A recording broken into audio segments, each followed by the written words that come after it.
Les super-héros à la retraite par Eric Vincent. Merci à mon fiston de 5 ans, Sven, qui m'a donné des idées pour les héros vieillissants et qui a hurlé de rire en imaginant mes énormités. Noël plongeait la mégalopole dans une fièvre acheteuse sans précédent. Le New York de 2053, hérissé de buildings aussi élancés qu'ancrés dans les profondeurs, justifiait plus que jamais son surnom de fourmilière humaine. Unique exception, Central Park. L'écrin de verdure, poumon de la grosse pomme, abritait depuis une vingtaine d'années la plus célèbre maison de retraite, Heroes Sweet Home. Elle accueillait les plus célèbres super-héros que les États-Unis avaient connus et vénérés au cours du XXe siècle. Les mutants et autres clowns costumés, gentils ou abominations machiavéliques, coulaient désormais des jours heureux et paisibles dans ce havre de paix que la nation, reconnaissante, leur avait édifié. De nouvelles et jeunes générations avaient pris la place des anciens dans le cœur des Américains et dans l'esprit des autorités pour combattre le crime. L'heure du petit déjeuner allait sonner. L'armada, autrefois puissante, vaquait à sa toilette, lustrait ses bottes, repassait les tenues d'apparat, afin de faire bonne figure quand le Père Noël passerait en fin de soirée. Et les lieux baignaient dans la sérénité lorsque tout à coup, un cri féminin déchira l'air ambiant. Tornade, à la peau flétrie, les seins en gants de toilette, était acculé dans un angle de couloir par Superman, gras du bide mais à la libido démesurée, sautant sur tout ce qui portait une robe ou un tablier dans les lieux. La africaine tenta bien de le repousser en déclenchant une tempête dont elle avait le secret, mais à l'instar de ses confrères, ses pouvoirs s'étaient émoussés avec le temps. Elle se crispa, se concentra, et n'obtint qu'un vent d'une toute autre nature, malodorant, un immonde paix sonore. Superman, à la force amoindrie, mais à l'odorat ultra-sensible, recula, terrassé par le soufre. Hulk, qui passait par là, se mit à rugir. Ah Pour un cri de colère, c'était loupé.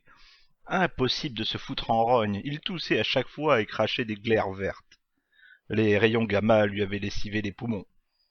Néanmoins, il maîtrisa Kal-El, le prince kryptonien, le temps que 2 infirmiers le calment à l'aide d'un bouillon vert à la kryptonite. Superman était assagi pour des heures. Reed Richards et Susan Storm, alias Mister Fantastique et la femme invisible, les têtes d'affiche des 4 Fantastiques, investirent la salle de restauration. L'homme flasque débordait de son fauteuil roulant, poussé par son épouse. Un slip boxer, sur mesure, avec réserve spéciale, abritait ses bijoux de famille désormais avachis et allongés au point de lui valoir le surnom de l'Anaconda de Central Park. Suzanne l'installa face à l'une des tables et lui servit un café en même temps qu'un sourire. Hélas, Suzanne offrait une risette des plus édentées, ses dents étant devenues invisibles en totalité à force d'user de son pouvoir déflecteur de photons.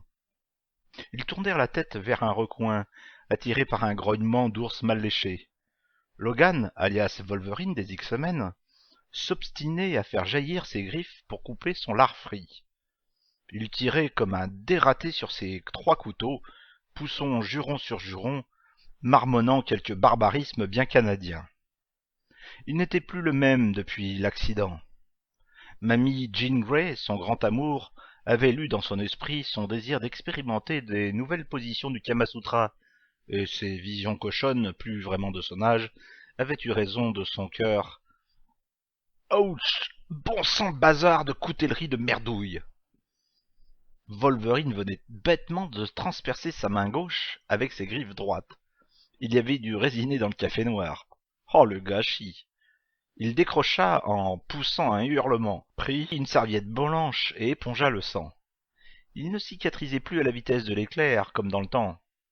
Malgré la douleur, il ne put réprimer un rire maladif en voyant Spider-Man, désormais myope comme une taupe, portant des lunettes cul-de-bouteille, arriver dans la salle accrochée au plafond. L'homme araignée, plus vraiment alerte, se cassa la tronche sur le carrelage. Il se redressa avec 1000 peines. Wolverine se marra un bon coup en remarquant un détail. « Eh quoi, tu n'as jamais vu une araignée se casser la trombinette ?»« Oh si, mais tu as encore oublié de mettre une couche, Parker. Tu as tissé dans ta culotte. » Ah zut, purée, l'incontinence. Spider-Man tissait partout, même dans son slip. Ce n'était là qu'une des moindres conséquences de son âge avancé.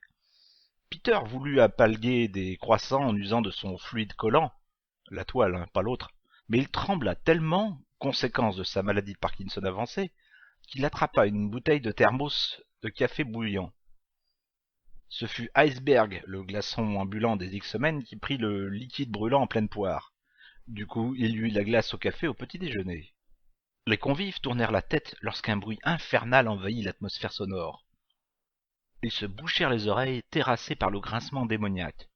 Dans l'encadrement de la porte, un personnage vêtu d'une armure rouge et or fit son apparition. Tony Stark, alias Iron Man, les rejoignait en couinant, en titubant, en ralentissant à chaque pas. Mister Fantastique éclata de rire. « Eh, ne te marre pas, Richards !» grogna l'ex-playboy milliardaire, l'ombre de lui-même.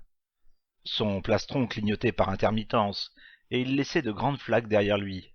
« Tu as pris ta douche en armure et t'as oublié de refaire l'étanchéité ? Ouais, cette armure tombe en ruine, j'ai plus toute ma tête pour la réparer. Tu devrais arrêter le whisky, petit père, c'est mauvais pour tes neurones. Au lieu de te foutre de moi, trouve-moi de l'antirouille du framéto avant que je finisse coincé comme la dernière fois. » Ça roule.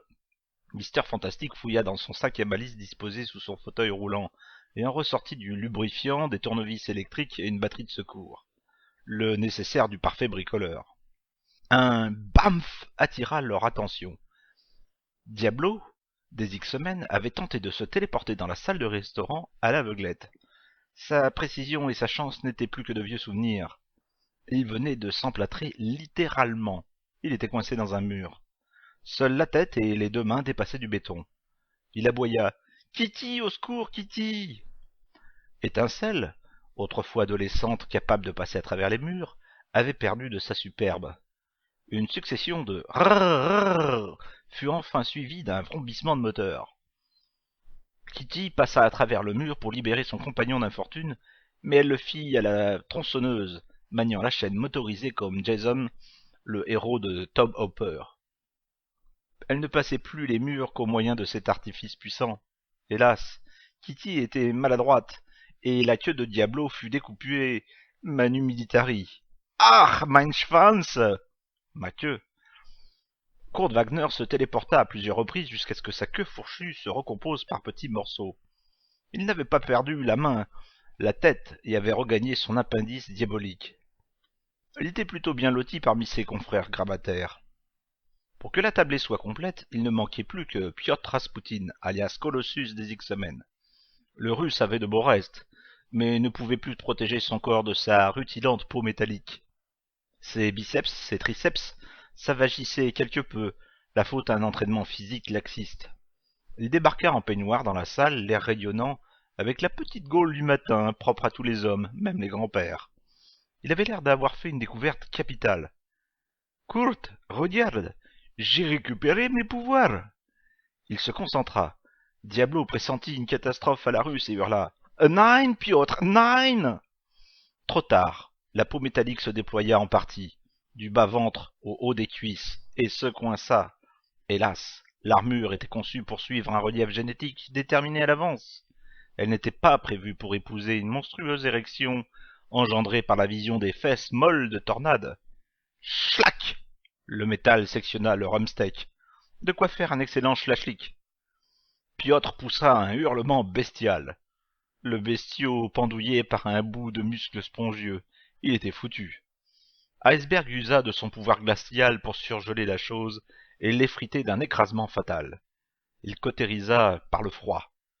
Le russe n'avait pas eu le temps de dire ouf que Reed Richards proposa une future greffe en prenant sur son stock élastique personnel.